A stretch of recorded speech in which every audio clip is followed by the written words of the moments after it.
ខ្ញុំនៅតែមកអស់ចិត្តហើយក៏បានខលទៅសួរកូនក្មួយធ្វើទាហានជួមុខដែរថាតើទាហានខ្មែរយើងមានការបាត់ខ្លួនតាមរបៀបនឹងដែរឬអត់ហើយគាត់ឆ្លើយថាអត់មានទេបើសិនជាមានក៏គេវាយតែអូទៅរកគ្នាឲ្យប្រយ័ត្នកន្លែងហ្នឹងបងប្អូនប៉ុន្តែអត់មានទេទាហានខ្មែរអត់មានអញ្ចឹងទេមានតែទាហានសៀមស្ទើរតែរាល់ថ្ងៃបែបហ្នឹងខ្ញុំជឿឲ្យបងប្អូនម្ចាស់ទឹកដីព្រៃប្រសានេតាវ៉ពិតជាប្រកែកស័ក្តិសិទ្ធិមែនតាមខ្ញុំស្មានណាបងប្អូនទាហានសៀមហ្នឹងភាគច្រើនគឺជាទាហានថ្មីដែលគេបញ្ជូនមកហ្នឹង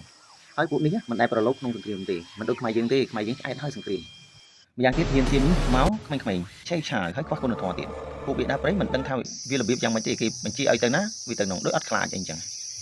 ហើយវាដើរចូលនៅក្នុងព្រៃភ្នំហ្នឹងវាយកកាមេរ៉ាមកប្រកបតាមដើមឈើដែលខ្មែរយើងចំណាំមកធ្វើសកម្មភាពដើរល្បាតចឹងណាបងប្អូនទាហានខ្លះហ្នឹងក៏វាឡើងលើចុងឈើដើម្បីមើលសកម្មភាពប៉ុន្តែវាអត់គិតពីហានិភ័យខ្លួនវាដែលវាដើរល្បាតវាអាំងតែកាភ្លើងហ្នឹងមានបញ្ហាអីវាបាញ់អីចឹងណាបងប្អូនវាអត់មានអារម្មណ៍ថាខ្លាចទីខ្លាចយ៉ាងម៉េចទេអាមេទាហានវាហ្នឹងយកមកបលែងចោលខ្វះការគ្រប់គ្រងអញ្ចឹងទៅជាអនាធិបតេយ្យនេះសំណាងដែលជួបទាហានខ្មែរដែលមានគុណធម៌បើខុសពីទាហានខ្មែរវិញអ្នកឯងគាត់ជាស្លាប់រីបាយនៅក្នុងព្រៃហ្នឹងបាទខ្ញុំនៅតែឆ្ងល់ថាតើពួកមេទាហានពួកវានឹងមានដឹងថាបាត់កូនចៅឬអត់ណោះប្រហែលជាអត់ទេតាមមើលពលវលតែដណ្ដើមអំណាចគ្នានោះ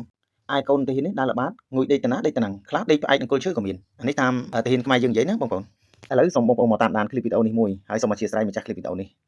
ហើយបងប្អូនជួយ like និង share ម្នាក់មួយផងបងប្អូនណាសូមអរគុណបាទសម្រាប់ថ្ងៃនេះដែរបាទទីជួមុខរបស់ថៃបាទហៅគ្នាគាត់មកបាទចាប់តាំងងាកក្រោយបាត់ជីបអត់ដឹងទៅណាជាពិសេសនៅព្រៃភ្នំបាទសូមប្រាប់យ៉ាងទៅបាទនៅព្រៃនឹងមានមេកាន់បាទព្រោះអី